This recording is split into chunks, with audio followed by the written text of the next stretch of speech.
Genèse chapitre 8.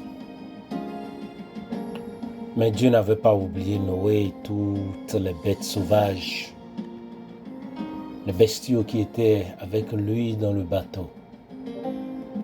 Dieu fit souffler un vent sur la terre.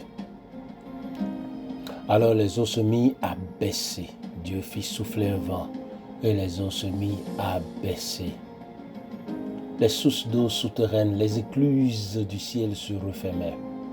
La pluie cessa de tomber. Peu à peu, les eaux se retirèrent du dessus de la terre.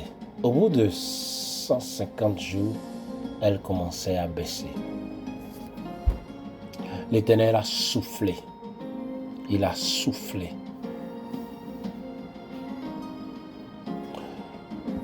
Il attendit encore 7 autres jours et lâcha de nouveau la colombe hors du bateau. La colombe revint vers lui le soir, tenant dans son bec une feuille d'olivier toute fraîche. Noé sut que les eaux s'étaient résorbées sur la terre. Il attendit encore 7 autres jours et relâcha la colombe. Cette fois, la colombe ne revient plus vers lui. L'an 601 de la vie de Noé, le premier jour du premier mois, les eaux s'étaient retirées sur la terre. Noé enleva la couverture du bateau, regarda hors et constata que la surface du sol avait séché.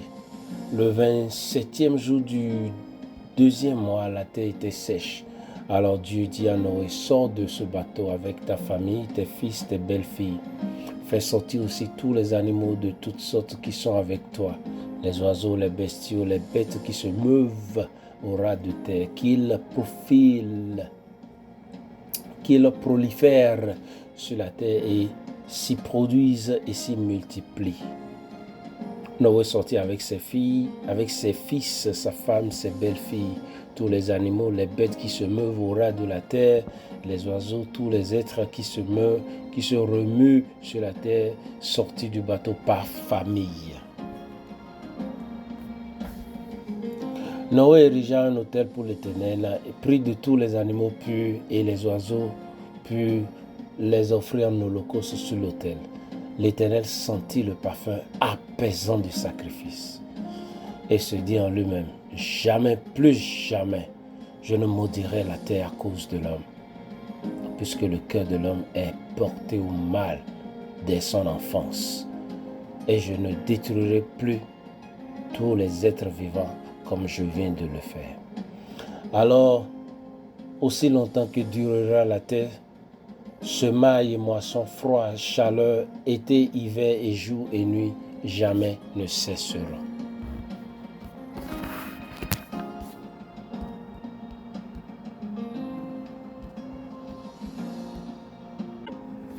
Bonjour bien-aimés dans le Seigneur. Nous étions en train de lire le livre de Genèse chapitre 8.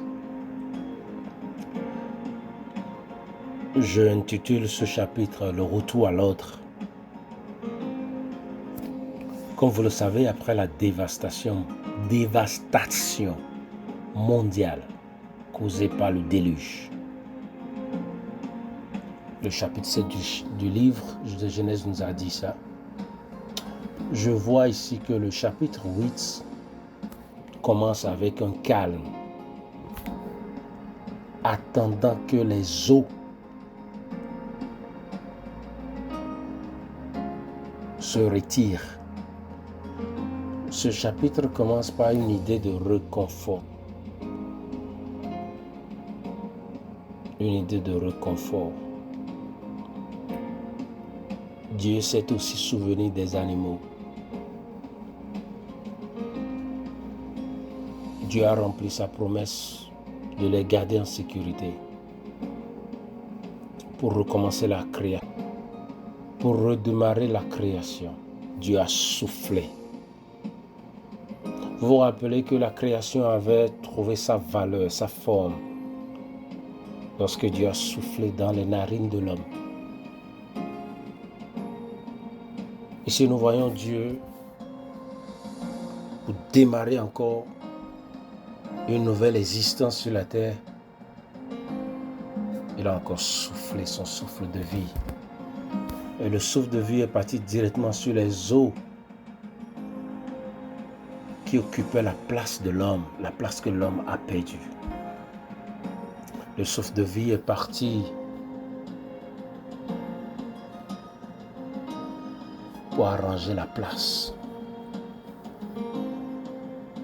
pour que l'homme puisse reprendre sa place. Parce qu'on lui avait déjà pris sa place. On l'avait chassé de là. Vous voyez, depuis le jardin d'Éden, que l'homme est sorti de là. Vous voyez, quand la Bible a dit, tu mourras. Il n'était pas mort le jour-là. Regardez combien de centaines de milliers d'années ça a fait avant que la terre ne soit frappée d'une dévastation mondiale. Mais la chose la plus importante ici est que le souffle dont on est en train de parler ici, c'est l'Esprit de Dieu. C'est lui qui arrange tout terrain. C'est lui d'abord. S'il n'est pas là avant vous, tout ce que vous viendrez faire, je serai dans la calamité. La Bible nous a dit, le souffle est venu arranger la place pour que l'homme puisse pouvoir revenir à sa place. Bien-aimés dans le Seigneur, que l'Esprit de Dieu vous explique ceci. Noé a attendu d'attendre Dieu et qu'il était temps. Il a écouté qu'il était temps de quitter l'arche. Regardez comment la création a été refaite. Le souffle de vie d'abord, c'est l'Esprit de Dieu. Ça fait un. Noé a entendu, c'est l'Esprit de Dieu qui va encore lui dire ça. Près de 2 mois plus tard, Dieu donna à Noé l'ordre de partir avec sa famille et les êtres vivants à bord. Après une année complète sur l'arche, ils ont passé le temps sur l'arche. Mais ce que je me demande est que Dieu, il a cette force agissante qui peut faire la chose en un clin d'œil. Mais Dieu veut toujours que la divinité passe par la procédure d'humanité. Retenez ce que je vous dis ce matin. Dieu veut toujours que sa force divine ne brûle pas l'étape humaine. Dieu respecte la domination des hommes, le royaume, l'établissement du fonctionnement de la réalité humaine. L'Esprit de Dieu pouvait juste raser avec son souffle l'eau qui est là en un clin d'œil. Mais quoi? L'Esprit de Dieu est venu faire un travail. Ce travail n'a pas supprimé la procédure humaine. Ce travail n'a pas dénaturalisé ce que Dieu avait préétabli dans le domaine des hommes. La Bible nous a dit, l'arche, le bateau est resté encore là pendant 1 an. Ils sont restés dedans. Dieu était en train de faire un travail dehors. En même temps, il était aussi fait un travail avec Noé et sa famille, les oiseaux qui sont là, les préparant pour un nouveau départ. Et Dieu commence par une famille. Après une année complète sur l'arche de leur salut, le reste de la vie, ils ont débarqué sur la terre pour recommencer. La première action de Noé, après avoir quitté l'arche, après avoir quitté le bateau, la Bible nous a dit, la toute première action, il avait construit un autel. Bien-aimés, quand vous voyez le début d'une situation et la fin d'une situation, vous devez la marquer par un autel. C'est le premier autel enregistré dans les Écritures. Noé l'a utilisé pour offrir des sacrifices à Dieu à partir des animaux. Des animaux purs. Apparemment, c'était le but que Dieu avait en tête pour que Noé prenne des animaux ou bien des oiseaux, des paires supplémentaires d'animaux purs. Vous lisez bien Genèse chapitre 7, je crois le verset 2.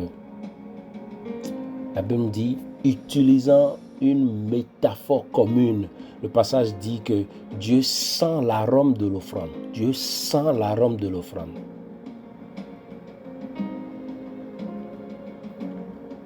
Et il est content. Dieu s'engage à ne plus jamais maudire la terre à cause de cette offrande.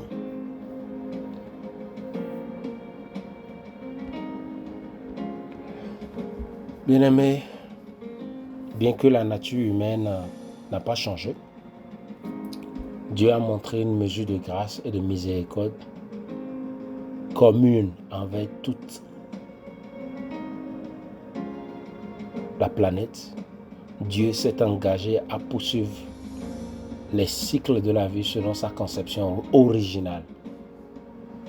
Le jour suivra la nuit, une saison suivra une autre saison, tant que la terre subsistera.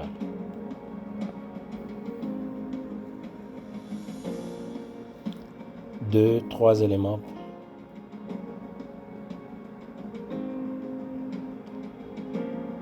Vous avez besoin de l'Esprit de Dieu pour recommencer là où vous avez échoué. La Bible dit Dieu souffla le vent, il souffla un souffle. Et c'est comme ça que la procédure pour que l'eau puisse sécher sur la terre a commencé. Ça, c'est le premier élément. Le deuxième élément, bien-aimé, est que l'eau n'a pas séché automatiquement. L'eau a pris du temps. Et c'est pendant ce temps que Dieu préparait la seule famille dans l'arche et les animaux qui sont là et leur réitère ce qui s'était passé dans le jardin d'Adam. Vous vous rappelez que la création avait commencé avec une seule personne, avec une famille, Adam et Ève, avec les animaux.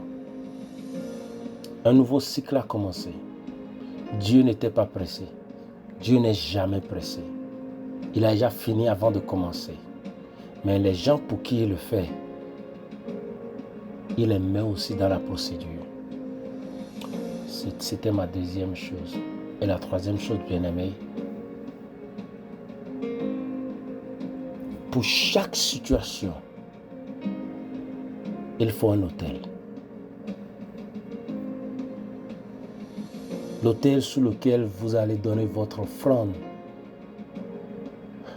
ça va changer le cours de l'histoire de cette situation. Bien-aimés, que Dieu vous bénisse.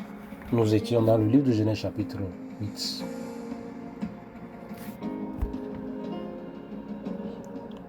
Que toutes les destructions dans notre vie, dans votre maison, dans tout ce que vous avez touché, qui est gâté déjà, qui a sombré, là où vous avez échoué, là où vous avez perdu l'espoir, là où les choses ne vont plus bien, parce que le péché est entré à la maison, parce que vous avez commencé à faire votre volonté, parce que vous avez oublié Dieu, ou parce que vous lui avez donné une mauvaise offrande comme Caïn, ou parce que vous avez fait votre volonté, une désobéissance délibérée, ou vous avez déconsidéré Dieu, peu importe de la façon dont nous avons manifesté que le mal a prédominé dans notre maison et cela a causé